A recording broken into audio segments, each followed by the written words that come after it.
totoo sinasabi ko. Tinanong ko na rin yun sa reporter na kaibigan ng papa ko. Tsaka nakalagay na rin ang balitang yun sa Weekly Miyogetsu at Weekly Bonbo.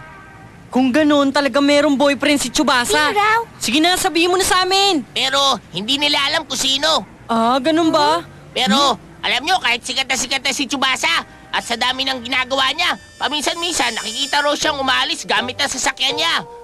Sinusundan siya ng mga reporter at nagsusulat tungkol sa artista, kaya lang bigla siyang nawawala. At dito sa lugar natin. Ha? Ibig sabihin, dito nakatira yung boyfriend niya. Oo, yun nga sinasabi nila. Kaya nga ako, para makuhaan ko silang dalawa ng boyfriend niya ng litrato, ibibenta ko yun sa editorial department ng Flycast. Ibibenta mo yun? Grabe, pambira ka talaga. Ang galing. Ano ba kayo? Tama na yan! Puro na lang Tsubasa ang naririnig ko sa inyo. Sabihin na natin sikat nga siya. Maganda lang, magaling pa kumanta at magaling din magsayaw. Pero wala akong pakialam kung ganun siya. Kayo talaga, alimutan niyo na ba meron ding mahusay na artist na nakatira sa lugar na ito at kilala niyo? Ha? Ano? Isang artist? Magaling na artist? Oo, ako yun. Ha? Pero... Bakit? Ikaw sila, may reklamo ka ba? Kung singer si Tsubasa, singer din naman ako ah. Kaya bakit puro yung larawan na lang niya ang gusto niyo makuha?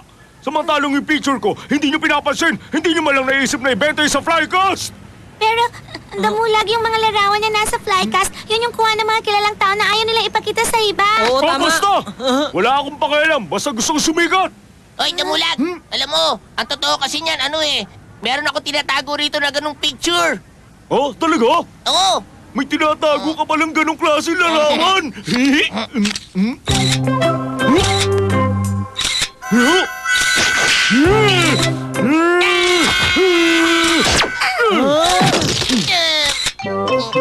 Sabi ko na.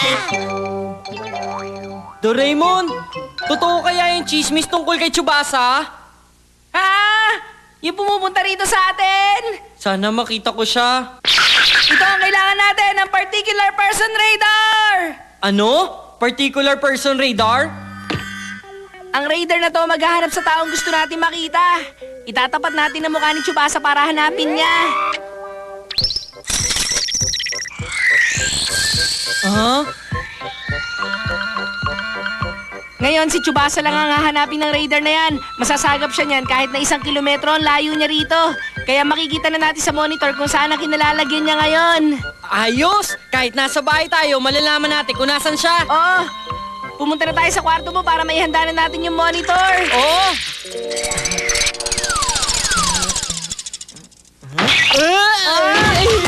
Hindi ka kasi marunong mag-ingat, Nobita. May kahina-hinalang tao dun, oh! Kahina-hinala. Ano kayang binabalak Oo, ano? niya? Hindi siya tumitigil sa pagtingin, palingali nga siya. Tignan mo, parang meron siyang hinahanap. Teka, hindi kaya... Mama! Mama! Ikaw yung cameraman ng Flycast, di ba? Siguro hinahanap mo si Tsubasa, no? Ano ba, bata? Pwede ba tumahimik ka? Baka may makarinig sa'yo. Ano ba? Sige na, oh. Pakiusap si Shuka kahit ngayon lang. Hindi na ako makikiusap uli sa'yo. Doon ba nakikipag-date yung singer? Parang ganon. Yun ang pagkakasabi sa akin ni Damulag. Ang ganda ng panahon, no? Oo nga. Damulag? Sandali lang! Teka lang bata. Ano nga pala pangalan ng babaeng singer? Yung lalaki po ang singer. Hindi yung singer. Huwag mo akong lukuhin. Marami pa akong gagawin. Ay, sabi ko na, imposible mangyari yun eh. Ano? Hindi niya ako kinuna ng litrato kahit isa? Paano kasi hindi ka naman mukha singer? Ano? Pero Damulag, hindi ako may sabi nun. Yung lalaki. Tingnan mo nga ako. Paano niya naman nasabi na hindi ako mukha singer? Siguro nakita niya kasi na wala kang costume at hindi nakaayos ang buhok mo. Oo, tama, ganun nga, Damulag. Ganun ba? Tama ka nga. Tama ka. Saan kaya siya pupunta? Saan pa? Siyempre, dun siya pupunta sa napapabalitang boyfriend niya. Kung ganun, totoo nga. Sasagay, Mr. Flycast! Sino ka? Narito na ang isang bago mga awit na sinamulag! Kunan niyo ako ng litrato kahit isa lang. Sige na, gagawin ko ang lahat ng gusto niyo. Tumigil ka nga, huwag mo ako istorbahin. Marami pa akong gagawin. Huwag naman kayong ganyan. Sige na, please. Naku, lagot, paano ba yan? Ang kulit-kulit pa naman ng cameraman na yun. Huwag ka mag-alala, kaming bahala sa'yo. Tama si Nobita, dadaling ka namin sa pupuntahan mo nang hindi nakikita ng cameraman na yon. Naku, totoo ba yan? Kaya lang meron sana kaming hihilingin. Oo nga. Magpapa-autograph kami, Tsubasa! Para yun lang naman pala eh. Sige. Ha? Ano ba yan? Oras na pumasok ka sa pintong to, makakapunta ka na sa pupuntahan mo. Kaya lang, kailangan mong isipin ng lugar na gusto mong puntahan. Ha?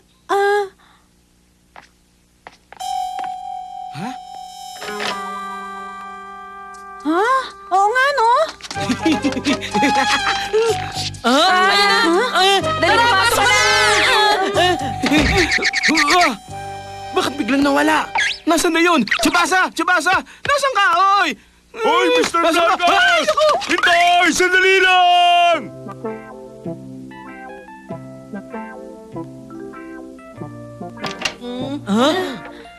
Ay, pasensya na kayo kung naghintay kayo, ha? Tumuloy na ho kami. Kung ganun kayo pala. Kayo po pala ang boyfriend ni Tsubasa.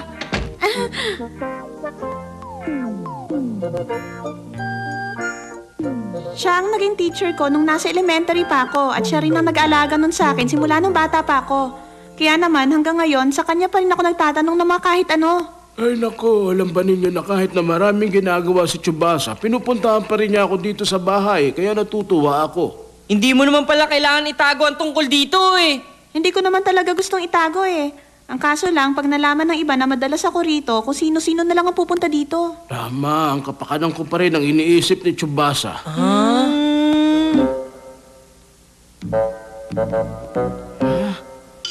Ayun! Nandun si Tsubasa! Mr. Dragos! Eto na, ipaparinig ko na sa'yo kung paano ako kumanta. Ako ay may lobo, lumipad sa langit, di ko na nakita. Teka, bakit kaya nagkaganon? Nanggagaling sa itaas ang mata ni Damulay! Aray! O ano, maganda ba ang boses ko? Siguro ngayon naniniwala ka ng isa akong singer.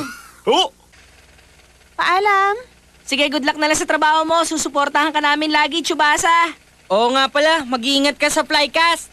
Oo, salamat. Gagawin ko yon. Sige ha. Ay, pambira. Hanggang ngayon, hindi ko pa rin nakikita si Tsubasa. Ha? Ah! Si Tsubasa! Nagpunta nga siya. Suneo, ano nangyari? Sandali lang. Bakit may autograph kayo ni Tsubasa? Ibig bang sabihin nakita niyo rin yung boyfriend niya? Ano, Nobita, nakita niyo ba siya? Sumagot naman kayo. Ganun nga. Sabihin mo nga, ano ba yung tsura niya? Mabait ba? Anong height? Mataba ba siya? Anong birthday niya? Anong size ng sapatos niya? Maiksi ang buhok? Anong type ng dugo? Anong zodiac sign niya? Ano yun? Sabihin mo na. Ano?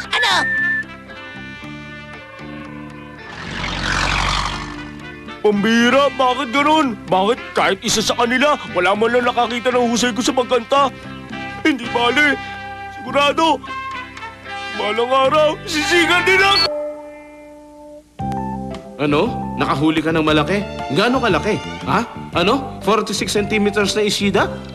Totoo ba yan? Ang galing naman nun ah. Ano? Pupunta ka rito para ipakita sa akin? Oo, wag mo namang gawin yan. Anong sinabi mo? Naiingit ako sa'yo? O sige na nga, pumunta ka na nga rito. Pumunta ka ngayon na. Ay, napakayabang. Wala ka ba magagawa? Ano? Kung pupunta ang kaibigan ng daddy mo para ipakita malaki niyang fishing print, kailangan mas malaki rin ang may pakita niya. Kaso wala pa naman nahuhuling ganong kalaking isda si Daddy. Sandali, teka lang. Ha? Meron ka ba dyan tinatago na malaking isda? Wala akong tinatagong isda. Ito na. Ito, nagpapalaki fish hook! Alam mo ba, Nobita? Kapag nagkaroon ng isda ang fish hook na to, lolobo ang cell ng isda at magsisimula ito maging malaking malaki. Subukan natin. O, hayan, dyan sa isdang yan. Dapat itapat natin sa 100 times ang scale. Susunod, gawin nyo na kung anong ginagawa nyo pag nangingisda. Sige!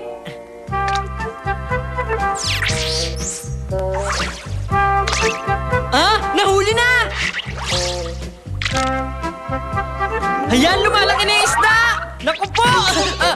Doraemon, dalihan mo! Tulungan mo ako rito! Dali! Teka, sandali lang. Ang instant vision print paper!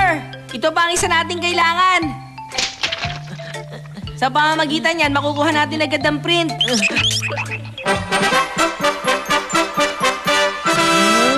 Tignan mo, tapos na. Wow! Ang galing naman! Pag tinanggal lang ang hook, babalik na siya sa dati.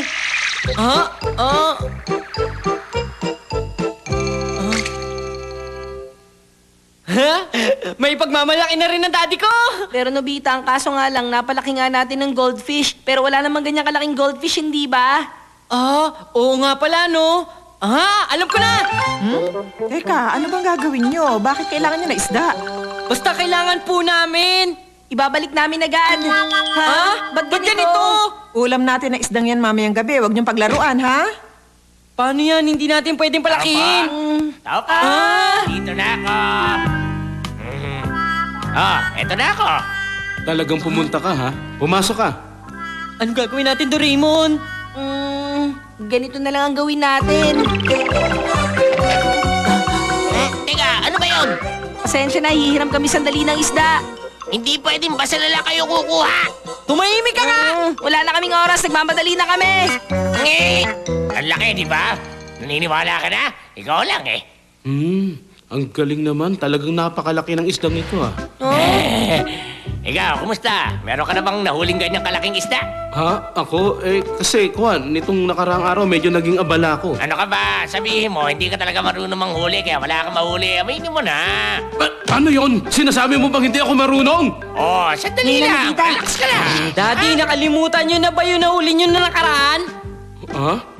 Hindi ba nakahuli kayo noon ng malaking koi? Koy? Masyado na kayong makakalimutin. Ito. Tingnan ninyo. Ha? Ha? Ano? Totoo ba yan?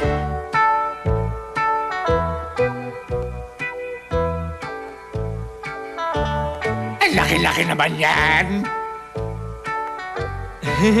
Mas malaki yan po kaysa sa inyo. Hindi totoo yan. Wala namang ganyang kalaking isda. Pero nakita nyo naman ang print eh. Yan ang ebidensya. Oo nga, kung tutusin, wala namang kwenta yan eh. Ay, parang imposible.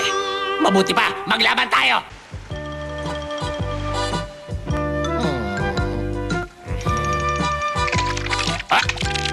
May nahuli na kagad. Oh! Hoy, halika, dali, tignan mo. Tignan mo, ang laking mackerel, oh. Che, yan lang, natuwa ka na? Yan, meron na!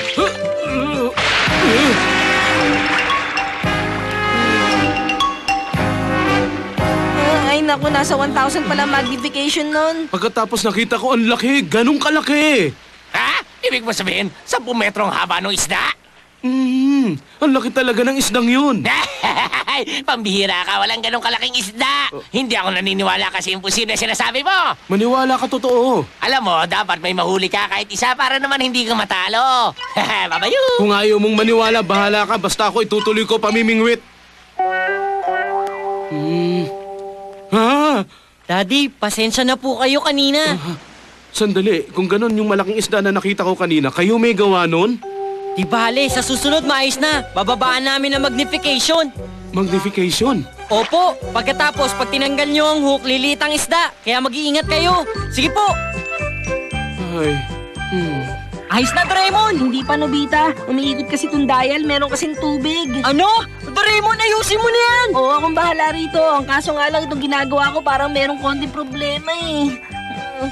ha? Meron na akong huli. Parang ang laki nito. Ano nangyari, Nobita? Bilisan mo, gumawa ka ng paraan. Hoy! Ang laki ng huli ko! Tulungan mo ako! Ah, sige, Halika, nandiyan dali, ako. bilisan mo! Naku, Nobita, hindi ko na kaya. Ay, Isang